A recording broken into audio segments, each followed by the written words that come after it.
జిల్లా భీమ్గల్ పట్టణంలో 15 రోజుల క్రితం అక్రమ ఇసుక రవాణాను అడ్డుకున్న బీఆర్ఎస్ కార్యకర్తపై కాంగ్రెస్ కార్యకర్తలు దాడి చేశారు. దాడి చేసిన వ్యక్తిని అరెస్టు చేయాలని డిమాండ్ చేస్తూ బీఆర్ఎస్ ఆధ్వర్యంలో ధర్నా రాస్తారోకో చేపట్టారు. అక్రమ ఇసుక అడ్డుకట్ట వేయాలని కోరారు. ధర్నా చేస్తున్న బీఆర్ఎస్ నాయకులకు పోలీసులు నచ్చచెప్పి ధర్నా విరమింపజేసే యత్నంలో స్వల్ప ఉద్రిక్తత వాతావరణం నెలకొంది. నిందితులను అరెస్టు చేసేందుకు వరకు ధర్నా విరమించేది లేదని భీష్మించు కూర్చున్నారు.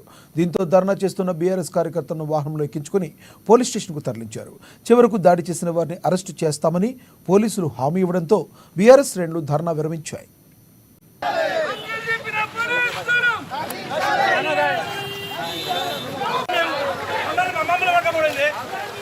జిల్లా భీమ్గల్ మండలంలోని బెజ్జోరా కప్పలవాగు నుండి కాంగ్రెస్ కార్యకర్తలు నాయకులు అక్రమంగా తరలిస్తున్న ఇసుకను అరికట్టాలని గతంలో లోకల్లో ఉన్న సిఐ గారికి, భీమ్గల్ ఎంఆర్ఓ గారికి, ఆర్మూర్ ఏసీపీ గారికి, ఆర్డీఓ గారికి, ఈపీ గారికి, కలెక్టర్ గారికి విన్నవించినా కానీ కాంగ్రెస్ నాయకుల అక్రమ ఇసుక రవాణా అరికట్టలేకపోయిండ్రు.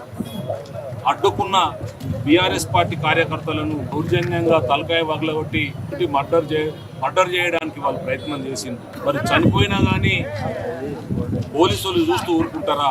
ఇంత దౌర్జన్యం జరిగినా మరి ఆ కాంగ్రెస్ కార్యకర్తలను ఎందుకు అరెస్టు చేయడం లేదు? వారం దాటిపోయింది. మరి నెత్తి వలిగి ఆ కార్యకర్త హాస్పిటల్లో ఉంటే మరి పబ్లిక్ హాస్పిటల్ కొల్లగొడుతున్న ఈ ఇసుక మాఫియాను, కాంగ్రెస్ గుండాలను ఈ గవర్నమెంట్ ఎందుకు అరెస్టు చేస్తా లేదని ఈ భీమ్గల్ మండల కేంద్రంలో ప్రజలు ప్లస్